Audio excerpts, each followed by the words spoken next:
Welcome to The Legal Tea, the podcast where we interview lawyers bring beyond corporate law. Each week you'll hear about their practice area, the work that they do, and the roads they've taken to get there. I'm your host, Max Herberg.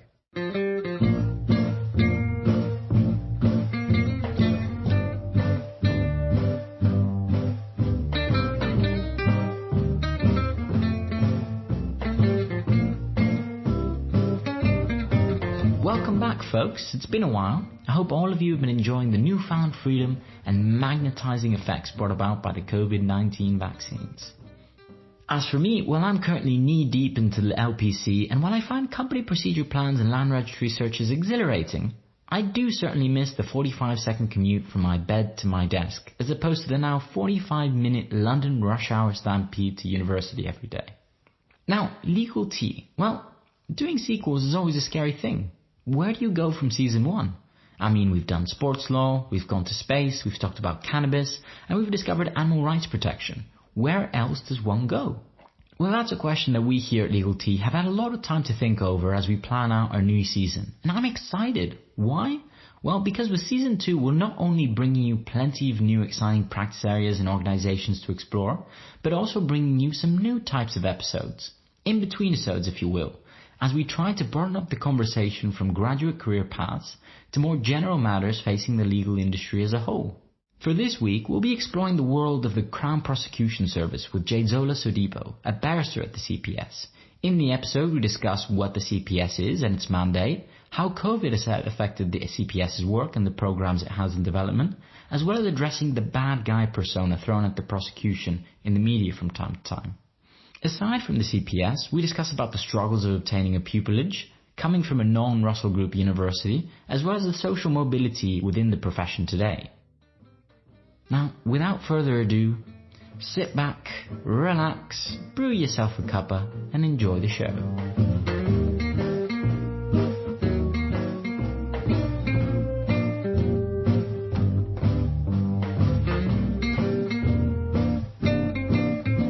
Good morning, Jade. How are you doing today? I'm doing good, thank you. How are you? I'm doing very well. Now, we've got a lot to talk about, but before we jump in, why don't you tell the audience a little bit about yourself? So my name is Jade Sodipo, and I'm currently a Crown Prosecutor at the Crown Prosecution Service. I started my training, which is called pupillage, with them in March 2020.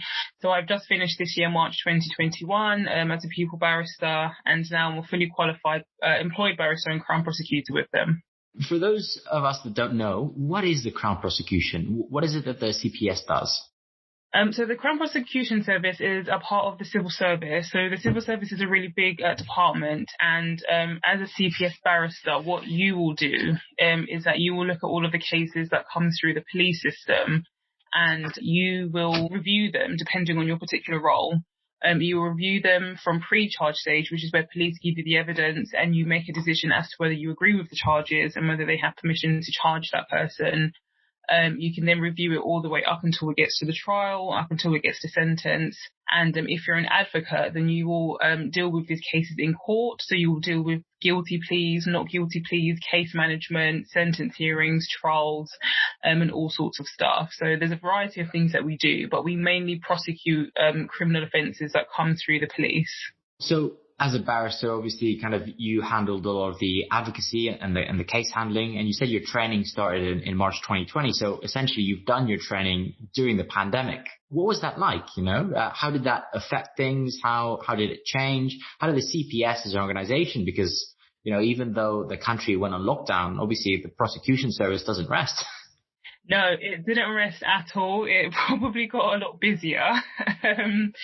Starting my training during the pandemic, it was hard because I literally started the day before we went into lockdown. So I was in the office for the first day, met my supervisor, and then I was working from home until I think September of last year. It was definitely different because I wasn't able to meet people in person or face to face. So a lot of the contacts I was having with all of my other colleagues was through meetings over Zoom and over Teams. So I didn't really get to meet anyone. It was definitely different because what they really like is for you to go into court and see what it's like, to see how the courtroom feels, to get a feel of what you will be doing once you're on your feet per se, and to just be able to interact with the people that you're going to work with on a daily basis. So because I wasn't able to do that, it was very, very different. They did try their hardest to make sure that even though I was out of court, I was still getting the right training. So I did a lot of review work. So I did a lot of case reviews from the initial stages, knowing how to look at the evidence, knowing how to, for instance, raise action plans with the police, and doing all types of written advocacy, which is still quite important. They did adapt as best as they can, which I really do appreciate, by doing a lot of remote hearings through what's called the cloud video platform in CBP. And it's like a Zoom meeting or a Teams meeting where you can just join into the court through video camera. So you can still see and hear the court through camera. You'll be at home or in your office or wherever you are. And you can still hear the proceedings and see the proceedings happen. So we were fortunate enough that I was still able to shadow via CBP, and I was still able to conduct some advocacy through CBP. So it was definitely different, but I do feel that they adapted the best that they could to make sure that everybody was still getting the best training that they could get. Yeah, no, that sounds amazing. I mean, obviously, since all of this was unplanned, I mean, your first day you're in the office and then suddenly they tell you you've got to stay at home and work from home till September. Yeah. So how were these CBPs? Like, what's that like? Because I'm assuming kind of before you started your pupillage, you would have attended kind of a court hearing and the like. What was CBP like? Was it much different? Was it a bit weird seeing judges over their webcams instead of, in the high seat?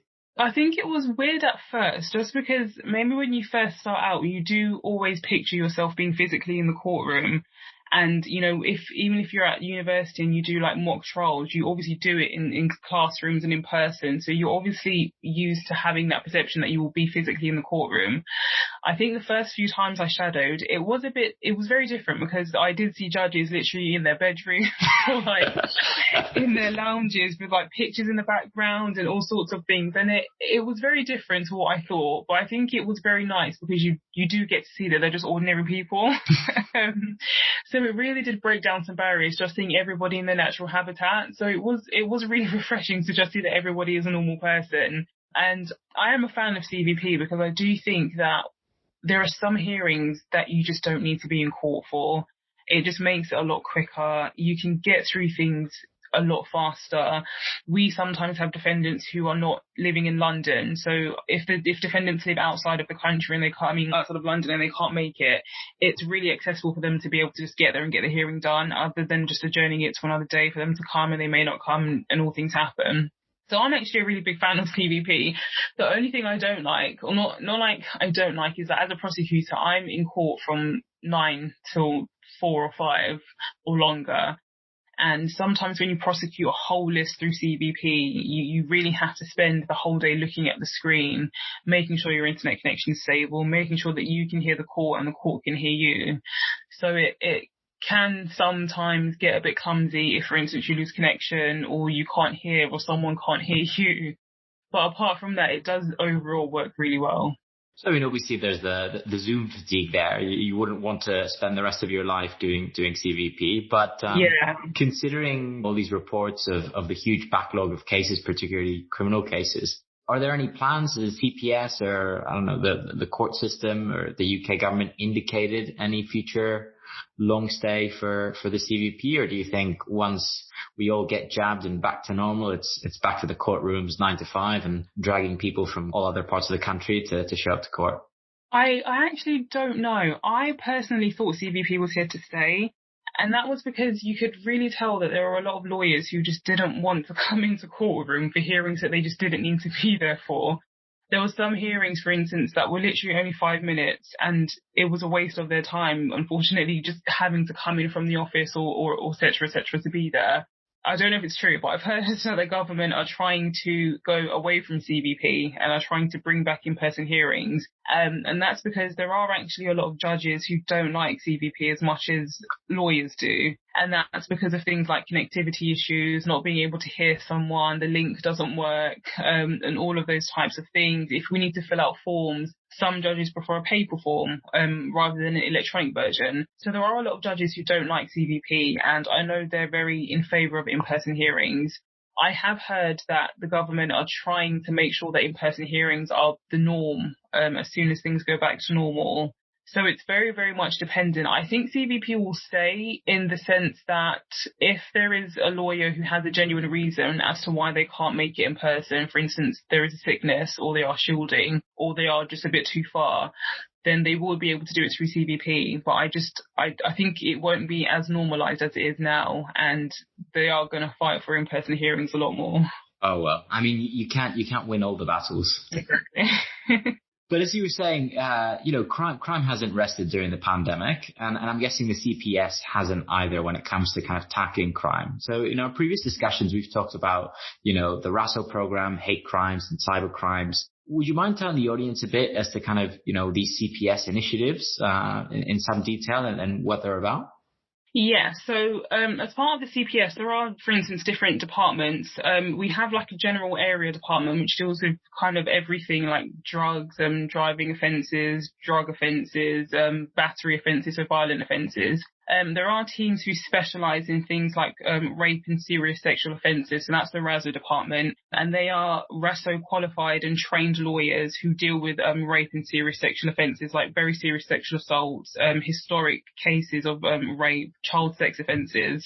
And I think last year there was a very big CPS initiative into how we deal with those kinds of cases, how they are investigated, how we can ensure that the evidence is there and ready for trial, what the police need to do to make sure that we get the evidence as swiftly as possible, how we interact with victims and witnesses to ensure that they're kept up to date at all stages of the process. And I think it's because there has been a lot of things in the media about how rape and sexual offences crack, unfortunately, how the evidence just isn't as strong as we would like it for a trial purpose. Not that the evidence isn't there, but sometimes we have to remember that in terms of the law and making sure it's very concrete for trial, everything has to be in like tip-top shape. So I think there's been a very big initiative in making sure that the evidence is there, how we deal with our victims' witnesses, how we ensure that they are ready to give evidence, to ensure that the police give us all the evidence that we need and in a timely manner.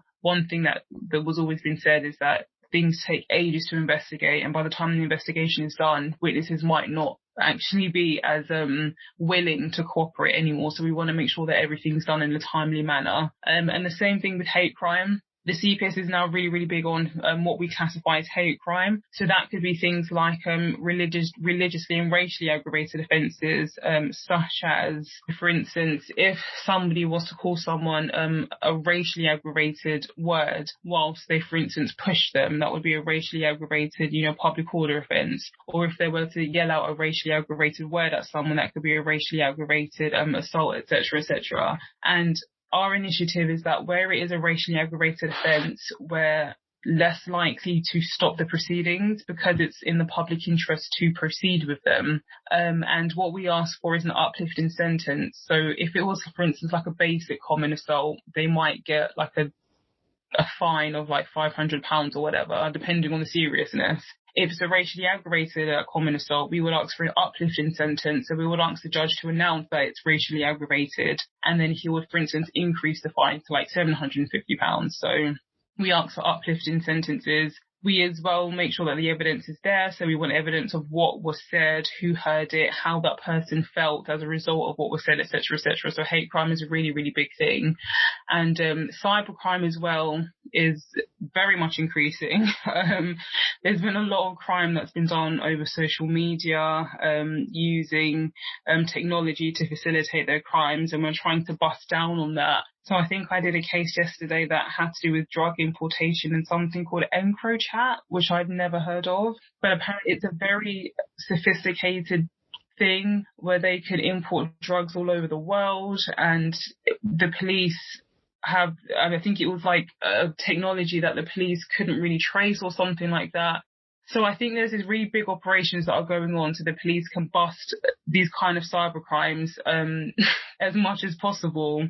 Cybercrime isn't my best spot, so it's probably not the best description of the operation, but that's the kind of thing that they're now looking to increase, is big operations on things that use technology to try and evade capture. Yeah, that's amazing, kind of, the fact that you have all these things going on. But one of the things that draws them all together, which I find quite interesting, is this emphasis on procedure evidence, making sure that you're getting everything right, everything's by the book. Because at least, my perception of prosecutors, I must confess, is from what I've seen on the telly. And usually the perception given to prosecutors is, got to get that conviction rate up, the ends justify the means.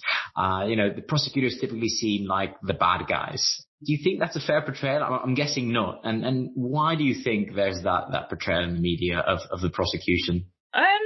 I think there's that portrayal because I think that's just unfortunately how we've been led. I think a lot of people think that because we're an organisation, we really just care about things like statistics and we really just want to tick convictions off our list and we just want to seem as if our prosecution rate is high, which, there is an element of statistics. We do want to see if convictions are falling, why are they falling? What's going wrong? Is there something that we could do better? But I think obviously now working with the CPS, it's really important to understand that we don't just want to secure convictions. We just want to make sure that justice is being done and that we're supporting victims and witnesses. And a large part of our role is to ensure that the evidence actually stacks up, the offence is actually made out, and that this is actually a correct charge. So, for instance, I have to review the evidence, and if I don't think that an offence is made out, then I don't have to continue with the proceedings. That's why cases are reviewed at every step of the way, pre-charge, post-charge, and once they get to trial. There are times where a lawyer has, authorised a charge and, another lawyer looks at it and thinks, well, I don't really think this offence is made out, so I'm not going to continue with the proceedings. Or there have been times where it gets to trial and another lawyer looks at it and we're kind of like, we don't think this is actually sufficient enough to go to trial. So, of course, we do care about convictions because that's, the nature of our job, but we're also really, really fair and impartial. And it's not just about securing convictions, we're just making sure the evidence is there and it's fair. If we don't think something is made out, then we won't necessarily proceed with it. We have a right to just make sure that everything is laid out in a very fair and impartial manner. So I hope that the perception, once people experience the CPS more, is that we don't just want to convict people, but we just have an ongoing duty to make sure that the evidence is presented in a fair manner. Well, hopefully people experience CPS the right way, i.e. kind of not being charged. So let's get down to it. What does your day-to-day look like currently as a barrister? Ignoring kind of the CVP, but more kind of generally, what type of cases do you work on? Just give the audience what does a day in the life look like for you? So a day for me, in my specific CPS area, is that I'm in court 5 days a week. So I'm in court back to back. I deal with anything that comes into the courtroom, really and truly. So there's different kinds of courts that we have, and they're called GAP courts. That's a guilty anticipated plea court. So that's where people should plead guilty. We also have NGAP courts, which is a not guilty anticipated plea. So that's where people are likely to plead not guilty to the offence. We have remand courts where people are arrested overnight and they're brought into the next available courtroom, or if they've breached bail conditions, they have to be brought before a court within 24 hours. And people who are in custody. And then we have trial courts. So there's all the cases listed for trial. And I'm in court 5 days a week, and I don't, unfortunately, always get notice of what I'm doing. So the day before court, I will get a list of cases that I have to deal with, and then I will just basically go and deal with it the next day. So it could be, sentence hearings, it could be case management, it could be legal applications like bad character, which is where the prosecution wants to reduce the defendant's previous convictions, depending if a legal test is met.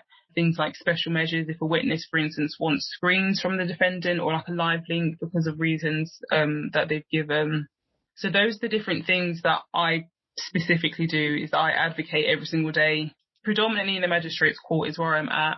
So I will be at different magistrates courts across South London presenting all of these cases. What's that like, waking up every day and not really knowing what today's going to be look like? Do you like that kind of impromptu style of advocacy? Do you know what? I don't. I have to be honest. I don't, only because my personality is someone that I really want to know what I'm doing. I really like being prepared, and I want to go in knowing that I know what's going to happen. And with this profession, that's just not the case. You really don't know what's going to happen. You think somebody will plead guilty and they don't. You think somebody will plead not guilty and they do. You think there will be a trial and they don't show up. There might be a trial where you're ready, but then the defence counsel raises, abuse of process, wasted costs, and you have to react to all of these kind of things. You just really don't know what's going to happen. And I suppose, as much as I don't like it, because I really don't like not being prepared, it really does make you think on your feet a lot more, and it puts a lot of confidence in yourself, because you have to make these decisions on your feet. Of course, you can always take instructions and you can always consult with a colleague, but once you're physically in the courtroom and there is a judge asking you all of these questions, you just have to adapt to the situation. And I think it really teaches you that you just can't be prepared for everything. You just have to go with the flow. I would absolutely personally love to know what I'm doing and what's going into my courtroom, and to just have a bit of a plan. You just unfortunately don't. And you do deal with it better, and you will eventually get used to it. And there are some times, to be perfectly honest, where you do have advance notice of what you're doing, which is always great. And those lucky days that I have, I really do like. But obviously it means a lot of work into the evenings, for instance, just to make sure that everything is obviously polished and correct. So it is a bit of a balancing act.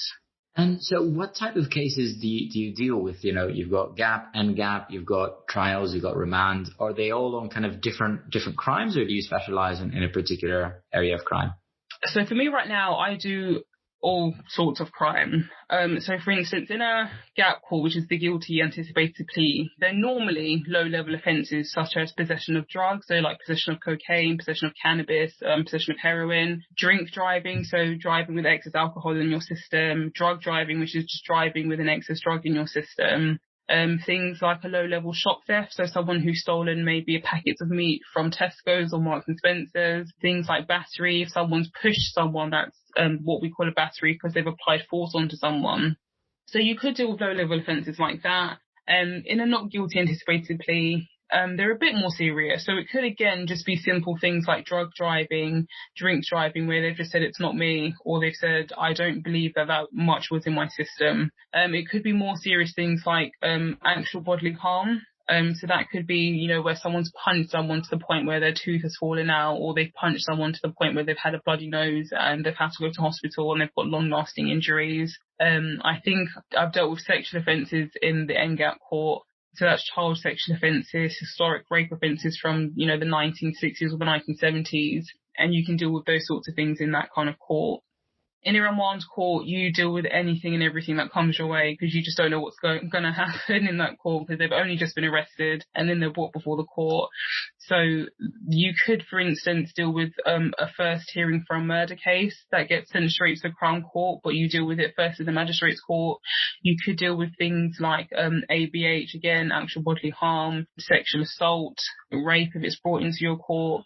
So you deal with everything and everything, all types of crime, from literally low-level petty crimes to quite serious offences, and you deal with the whole spectrum. So it does give you a really good range of things to deal with. Quite the cocktail. So yeah. Do you memorize all these criminal statutes in your mind? Because especially if you're not given a lot of notice, how do you deal with that? Not only of the variety of, what case you're getting, but also the type of crime that you're going to get. I think over time, I've learned to memorize certain types of things. So things that I deal with, for instance, quite a lot when I first started out, especially, was things like possession of drugs, drink driving, battery offences. Because they're quite low level and you'll deal with them a lot more in the magistrates court, those things I've memorised very, very well, like the sentencing guidelines, what the legal elements are, what we need to prove, what the defence need to, for instance, provide us with, what issues could be. Those kind of things I've memorised very well, just because you deal with it a lot more often, so you get more used to it. Things that are a bit more serious or more technical, so for instance, a drug driving case is simple-ish, but if they dispute certain things, then we have to get what's called expert reports, and they're a bit more technical to deal with. Those are the sorts of things that I won't deal with a lot, just because they're very technical, and those things I have to research a bit more in depth. I will never remember it perfectly, but the more I deal with it, the more things I can remember at certain times. And there are things that I hardly ever deal with. So I don't really, for instance, deal with things like fraud, because they just don't get put into my courtroom that much. Therefore, I don't know much about it. I wouldn't remember the law as much. So it just requires that extra bit of research before the case is brought into court, or to be honest, while the case is being heard. It's not unfamiliar for us to literally be researching the law as the case is being brought into court. I had a case last week that was breach of a civil injunction order. I've never heard of that. I don't know what that is. And the judge was questioning whether the police had the accurate powers to arrest a person. I have no idea. So that's research that you just have to do on the spot to see whether it's made out, or it's research that you could, for instance, hopefully adjourn off to another hearing if they let you, and have somebody else review it on your behalf. So certain offences you build up the knowledge because you deal with them on a daily basis. Certain offences you don't know the knowledge there and then because you just don't deal with it enough, but you just get some time to just research it into it quickly. And I noticed you said kind of my courtroom. So are you as a barrister kind of designated to a particular court, or how does it work?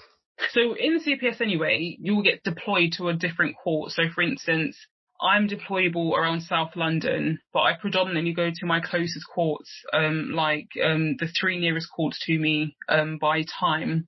That doesn't always happen though, and there are times where you obviously have to go further than that. And if you're at the self-employed bar, you could be deployed anywhere in England, to be perfectly honest. But because I'm at the CPS, I luckily have a few perks of just being deployed to the closest courts to me. And within that court, there could be up to maybe 12 courtrooms, all dealing with different things. So one courtroom's dealing with a gap, one's an NGAP, one's remand, one's trials, one's a youth court. And on that particular day, you'll be put into the courtroom that you're deployed to. So I might be deployed to South London Court 1, GAP Court, South London Court 2, the NGAP Court, or South London Court 3, the remand court. And you're just deployed to cover that courtroom. You'll also be with a legal advisor who is there to assist you and the magistrate. So magistrates who sit in magistrates' courts, they aren't legally qualified. They are volunteers.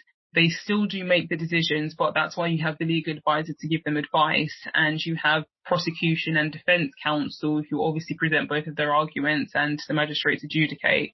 So you do share the courtroom with defence, probation services, legal advisors, judges and magistrates, so it all works nicely together. And what's been your highlight moment so far? You know, is there a particular case or a particular moment during your training and work at the CPS where you kind of said, this is why I got into this, or, you know, I'm glad to be where I am?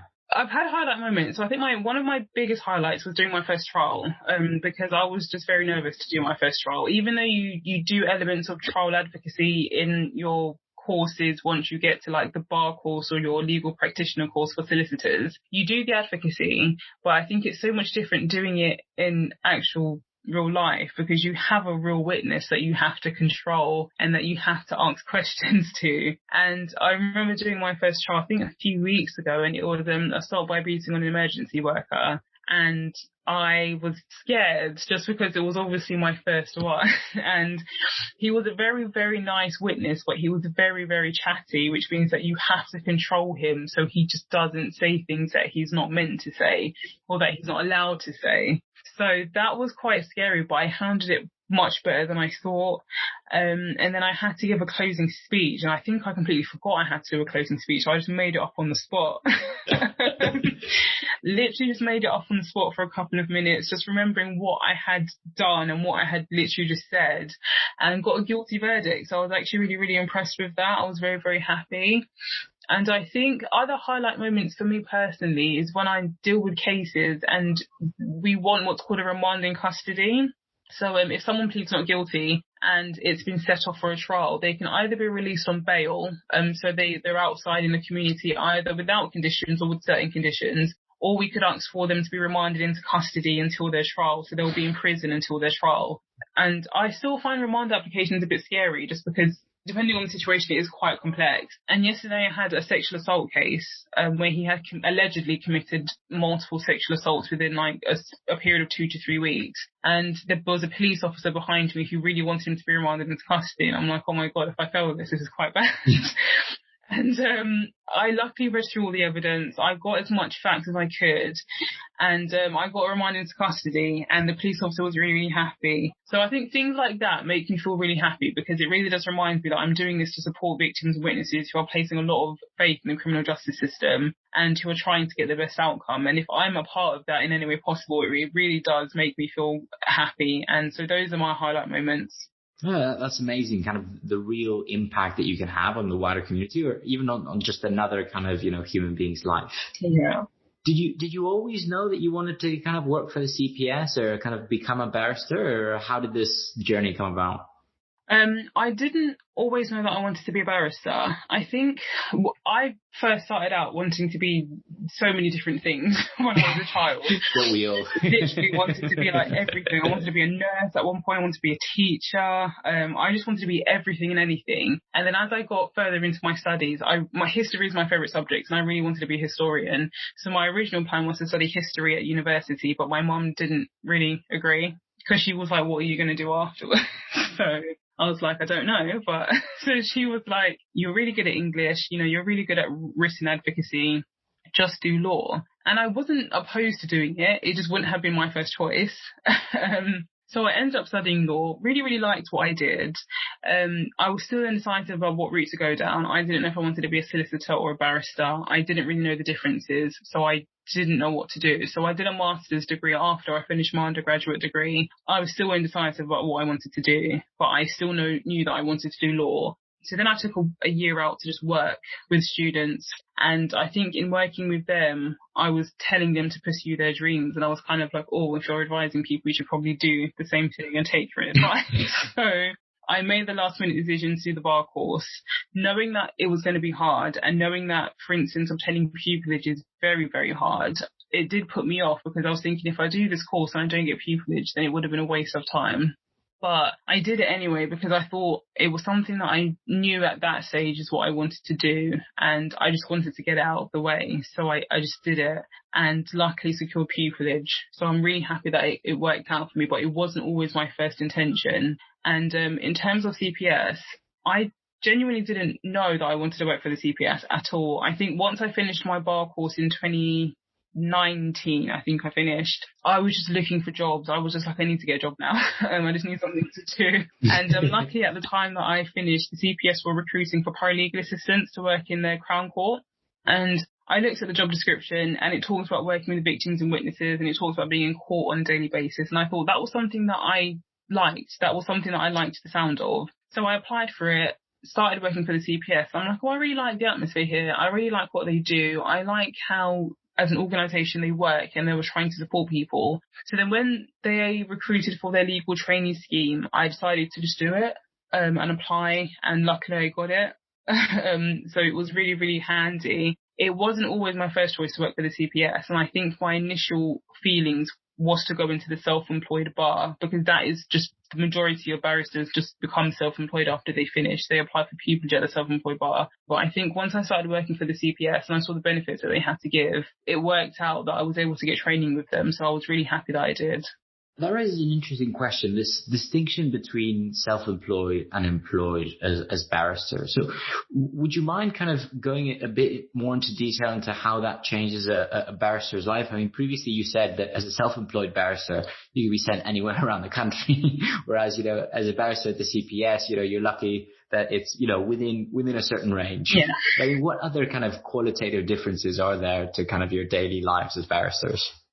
So the self-employed bar, I think, is where the majority of barristers go, just because that was normally the traditional route, is that you would go to chambers, and everyone at chambers is self-employed. But now you can work at organisations like the CPS or the government legal department. You can also work for law firms as in-house counsel, and you'll be employed by them. But with the self-employed bar, you are self-employed, so your work is dependent on solicitors instructing you to do cases, and your salary is really dependent on the work that you do. So because you're self-employed, your salary obviously fluctuates on a monthly basis. You don't have that stability of income, because it really depends on what kind of work you do, how much work you do, how much that work is worth, and when your solicitors pay you. Because they may not always pay you straight away. They might pay you a couple months after you've done the hearing. So your pay really goes up and down, and you don't get that stability of income. Also, because you're a self-employed barrister, chambers can get work from anywhere. So I have friends at the self-employed bar who live in London, but will have to go to, for instance, Birmingham to do a trial, or Manchester to do a hearing. And you don't really get a say in that process. You need to take what you're given. So you could really be in, Bromley 1 hour and then be asked to go to Essex the next hour and then come back down to London for another case. And you're also responsible for things like your own taxes and all of that kind of HMRC stuff that I don't really know about. So those kind of things you have to kind of do yourself, and you also have to cover what's called, I think, your own insurance, because you're self-employed. So, for instance, if anyone wants to bring proceedings against you, then you'll need to be insured in order to do that. At the employed bar, some of the benefits, for instance, at the CPS, are that you have a set salary. So I know what comes into my account on a monthly basis. I'm on a set salary per month, and there's always the route to progression. So I could start off as one grade with one salary. I could apply for a promotion and that goes up a grade and up a salary. So I still know what I'm going to get per month. I don't have to worry about work because there's always something for me to do. There's always something coming through. So I don't have to necessarily worry about impressing solicitors because there's always going to be work for me to do. There's also things like, paid holidays, paid sick leave, which you won't get at the self-employed bar, and all of those things. The only, not necessarily limitations, depending on the person, is that you will only work for that particular organisation and you will only be able to give them legal advice. So as a self-employed barrister, you could specialise in criminal law and employment law and regulatory law and extradition and family law. You can do anything that you like. Whereas me at the CPS, I can only ever do criminal law and I will only ever prosecute, so I will never defend. If you were to, for instance, work at the government legal department, you will only be giving advice to them, you will only be working for them, and, you will only be doing their commercial kind of work. So you are restricted to that particular organisation. The self-employed by might give you more opportunities to do other things. So I think depending on the person and the individual, there's obviously a lot of things to choose from when deciding between the employed and self-employed bar. I mean, I don't know about you, but having guaranteed sick days, holiday days, a consistent salary sounds a lot better than the freedom to practice any area of law at once. Yeah. So another interesting thing I noticed about you telling me about your journey is that idea that it was never kind of set from day one, and that you took some time even after you finished your degree. Now, law students now, they're kind of bombarded with thinking about careers, thinking about professional skills development already from kind of year one, such that kind of, people feel that they've got to have something lined up by their third year, by their final year, or kind of at least kind of the first year outside of uni. They should already, have their career path. What do you say to people who feel this kind of pressure to get it right the first time, already have everything planned ahead? I would say take your time and do what's best for you, because at the end of the day, it's your journey and you need to make sure that you're doing everything on your terms. I personally just didn't know what I wanted to do, and I spent a lot of my time kind of going through pro bono work and, just talking to people who were in the legal profession where I could and just doing my own sort of research. And that really, really helped me. And because I didn't do the bar course straight away, I was actually very, very, very happy that I didn't do it. I did it, I think, 2 or 3 years after I graduated, and I felt so much better prepared doing it 3 years after I graduated than if I was to do it straight away, because the course is so practical, it's so tough, it's very hard, it's very overwhelming, and it's also very expensive. So I was very happy that I didn't make that decision to do it straight away. I think for people who are deciding what to do, just make sure to get as much experience as you can along the way. Talk to as many people as you can so you can see what it might be like to do the different things that you're thinking of.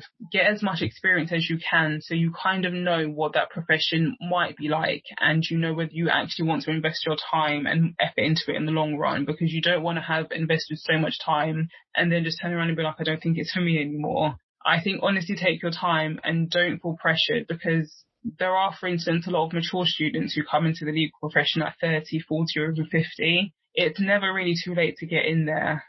So I think just take your time and make sure that it's right for you, because this profession is very tough and exhausting, and you don't want to feel rushed or pressured to go into a situation that you might not be able to cope with. So I think it's just all about taking your time, talking to as many people as you can, get as much experience as you can, just to know whether this is really what you want to do. especially kind of the barrister route is notorious amongst kind of, law students as being quite a tough route in comparison to the solicitor route. I mean, self-funding yourself or kind of, applying for scholarships to do the PPTC, then getting kind of, in a chambers or an organization. Has anything been done, in terms of financial kind of mobility to improve the situation? Because, I mean, you get reports nowadays that people are crowdfunding in order to fund their BPTC or kind of their GDL.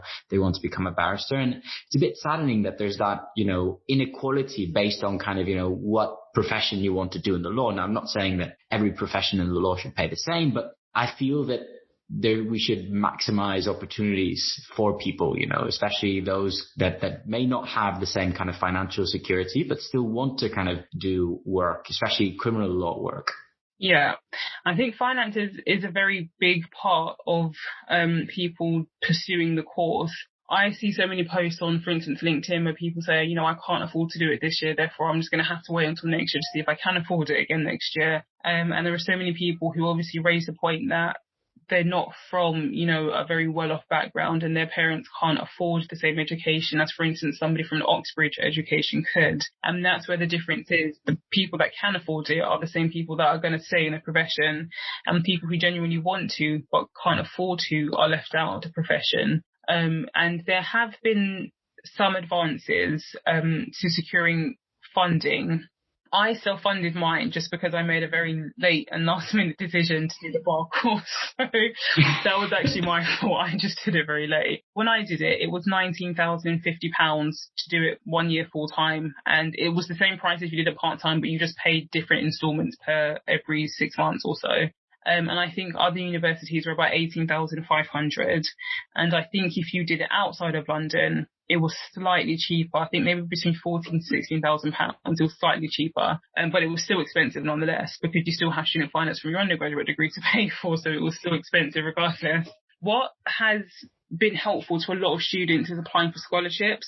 So if you want to do the BPCC, you have to join one of the 4 Inns of Court. So there's Gray's Inn, Middle Temple, Inner Temple and Lincoln's Inn, I think, are the 4 Inns of Court, and you have to join one of them before you do the bar course. All 4 inns on an annual basis have scholarships for students who want to do the BPTC the upcoming year, and you can apply to them in order to get funding. It is a bit of a tough process. I think there's an initial application form. I think you have to get 2 references from academics or from people who are senior, things like judges or accountants or something like that. And you, depending on the inn, I think you might have to do like a video interview, etc. So you have to fill out an application form, and then they will sift it. And then if you're successful, you get through to the interview stage, which is quite tough from what I've heard. It's kind of like a job interview / a pupillage interview, and they want to assess you as an advocate, you as a person. Why are you deserving of this award? Are you going to actually practice as a barrister in England and Wales? So, are you deserving of this kind of funding? So it is a bit of a hard process to get a scholarship, but the ones that do get scholarships, it really does save them, because it allows them to do something that they otherwise wouldn't have been able to do. I know some of the inns offer full scholarships, so they will pay for your funding in full, so they will cover the full 18 or 19,000 pounds. I think some of them offer partial scholarships, so they will give you between 3 to 5,000 pounds, which helps towards your studies. I think some of them have residential scholarships, which I think allows you to live in the inner court. So that obviously covers your living expenses for the year, which is obviously really helpful. I know some of the universities themselves have their own kind of scholarships and funding that you can apply for. So I think BPP had scholarships for different kinds of things. For instance, if you were particularly good at pro bono work, you could have applied for a pro bono scholarship and got a couple of £1,000s towards your fees off. So that was obviously really, really helpful. If you apply for pupillage before you start your bar course and you're successful, you will get your pupillage award, or you will get some of your pupillage award in order to cover your fees. So, for instance, if your pupillage award is £40,000 or £50,000, they will offer you the chance to draw down £10,000-15,000 to cover your funding. So that's obviously really helpful. But it does mean that you have to get pupillage before you start the bar course. And that said, pupillage is just really generally hard to get. So there are now different ways for you to get funding, and scholarships is the main way. And I think anybody who wants to do the bar course should definitely look into getting scholarship funding from INS. Look into the application process now, see what you need to do and what kind of eligibility criteria that they're looking for, and speak to people who have gotten scholarships in the past. So you know what the interview process is like, you know what kind of questions they may ask, you know how to potentially answer some questions and what kind of things they're looking for on your CV. So, I mean, that sounds like an exhausting process just for a scholarship. But one of the things that you also talked about in terms of mobility was that kind of, educational background, and not everyone having kind of the same educational background. Now, as someone who didn't go to a Russell Group university, but kind of, secured pupillage on kind of the first application run, did you ever feel that, you were prejudiced against or at a disadvantage because you didn't go to a Russell Group university? Yes, because when you start, for instance, applying for things like pupillage, you will typically go on Chambers websites and you will see who are members of Chambers, so who their tenants are and who their pupil barristers are. And every time I went onto a Chambers website, and every time some of my friends went onto websites, and you look at the people that are there, you see their profiles, so you see where they went to university, what they got, what other things that they've done, like extracurricular activities, what prizes and awards you've got. And it was always very, very common that all of these barristers unfortunately went to the same universities or the same types of universities. They got the same types of degrees. They did the same kinds of things. And I know it sounds bad, but I have never seen a barrister that has come from my university on Chambers websites ever. And that does make you feel a bit disheartened, because you think, if they go for the same kinds of people, then what is the point of me applying, because I'm just not going to get there. And it is really, really, really disheartening when you see that kind of thing. And I know, for instance, when I was applying for work experience opportunities, I wouldn't even be able to apply because my university wasn't in the drop-down box for me to select. So I just really couldn't apply because it wasn't an option for me. So I felt disadvantaged because I felt like my university wasn't recognised, even though it's exactly the same degree as an Oxford degree. It's still an LLB law. It's exactly the same. It's just not from the same university. So I felt disadvantaged because it made you think that if you didn't go to a particular type of university, that you just weren't going to get the opportunities and experiences. And I think it took me a while to just realise that you just had to work around that as best as you could, and still trying to get the best experiences that you could from what your university just has to offer. Yeah, I mean, it's disheartening, the kind of Oxbridge kind of, circle that seems to be, making up the barrister route. And I do appreciate kind of that proactivity. And I think that's quite inspirational about, it's not about kind of which university you went to, but it's kind of what you do and kind of, how do you kind of go forward? How do you kind of build up? So I think a lot of students will kind of resonate with that. Another thing that I wanted to talk about as well, which has been kind of on the news a lot lately, is race relations at kind of the courts, the Inns of Courts, and also kind of the barrister route. So no doubt you'll have seen the report that came out, I think, about a year ago, of the black female barrister who was kind of misidentified as the defendant kind of multiple times. I was wondering, kind of from your experience, kind of working at the CPS and kind of having studied the barrister route, do you feel that things are kind of changing or improving or not? I think they're definitely improving. I think there was always the stigma, and there sometimes still is the stigma, that, barristers are just typically, older white men, or sometimes older white females, but more likely older white men who have gone to Oxbridge, who were raised in a certain area and who speak, absolutely polished English. And it was very, very rare that you would see like an ethnic barrister, or an ethnic lawyer, or even an ethnic judge. And there was always that stigma for like a really long time. And I think those things put people off applying for like pupillage or just doing the bar course, because they just thought, if I don't look like the people that are typically in court, then I'm just not going to get far. I definitely think it's improving, because now that I've started going into court a lot more, I can see, there's a lot more ethnic barristers. There's a lot more, black barristers. There's a lot more Asian barristers. There's a lot more, just non-British barristers. There's ethnic judges and so such and forth. So it's definitely getting there. And we have to do compulsory training, I believe. I know at the CPS I have to do things like equality and diversity training, and I have to do respect training. So I'm always having to keep up to date with equality, diversity and respect issues. I have friends that work in HMCTS within the court system, and they say that they've had to do compulsory race relation training as a result of actually the incident that you just mentioned about that barrister who was mistook for a defendant. I get emails from the Bar Council every couple of days, and there's always training about equality and diversity, respect, and discussing BAME issues, so black and minority ethnic issues. So I think there's actually a lot that's being done, and it's definitely going forward. It still is something I believe can be improved, just because there still is always going to be that stigma attached to what the bar was like. And when you go on Chambers websites, you sometimes unfortunately do see that they just all look the same. And, that isn't appealing to prospective pupils who might not be, white or British, because they might feel like they're just not going to fit in because they don't see anyone like them on the website. So I still do think that there can be a lot more to be done to make it as inclusive as possible. But I do think that it's taking steps in the right direction. So a progressive kind of, keep on fighting the good fight, but things are progressing.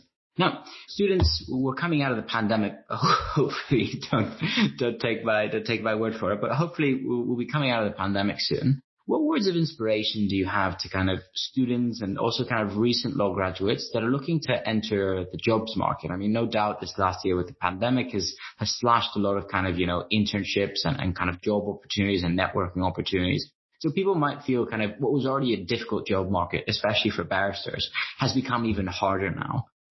Just based on kind of your journey and kind of, everything that you've done so far, what words of advice would you have to people who are a bit afraid of kind of, pursuing their dreams of, doing a barrister, but as you said, kind of feel they might not fit in or feel like they don't have the qualifications or might not have the financial security?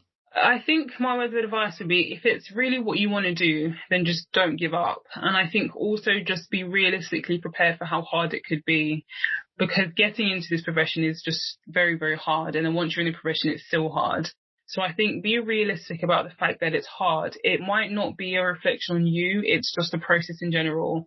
There are so many barristers now who it took them 5 years to get pupillage, and it's not because they're bad or they're not qualified. It's just because the process is that hard that there is so much competition, and that's just what it's about. I think in terms of the job market, COVID has affected everything, and I think what I would say is be as proactive as possible as you can. I think so many things are now happening online, like online mooting competitions, online advocacy competitions, and online workshops with different barristers. Take advantage of all of those things because they just require you to sign up. They don't require you to even physically be there, just, show up on Zoom. So take advantage of all of those things and make sure you put them on your CV so people can see what you've done and that you've kept up to date as much as possible during COVID. If there's essay competitions going on, which I've seen, then just apply for it. Even if you don't think you will get far, apply, because you just really never know where you could be. If you're at a stage where you definitely want to do the bar, apply to an Inn of Court. I think the cost is £100, so it does cost a little bit.